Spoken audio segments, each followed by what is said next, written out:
Minister wa Ugitiri Professor Kithure Kindiki anyitiriire ati bara ya ungumania utungata-ini wa muingi ndigutigithio na marihi ma utungata wothe marianekagwo ringiriro-ini ria wabici ya thirikari handu mundu wothe arona. Akihingura wabici ya Chifu mwena wa biacara Thika kaunti-ini ya Kiambu, Kindiki anyitiriire ati marihi ma utungata o mothe thirikari-ini magiriire gutaririo muingi na thiomi cia Githungu kana Githwairi kana ruthiomi rungi o ruothe ruria muingi ungitaukirwo na ihenya. Kindiki no augete ati aruti wira a muingi ni megwikira kirore uiguithanio wa utungata mwega niguo kurora aria mangikorwo makiaga gutungata ta uria President William Ruto eranire hindi ya kumatha kura. Sera ya serikali hii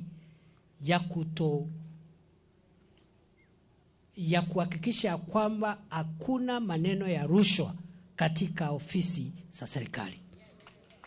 Hakuna ofisa wote wa umma ako na ruhusa kuitisha ongo ili apatiane huduma ambaye inatakikana kupatianwa bure.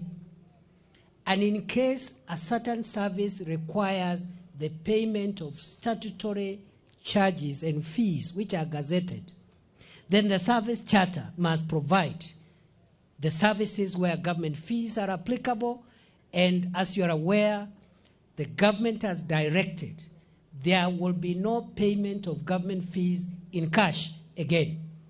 All payments must be done electronically so that to ensure that we do not have a corrupt environment.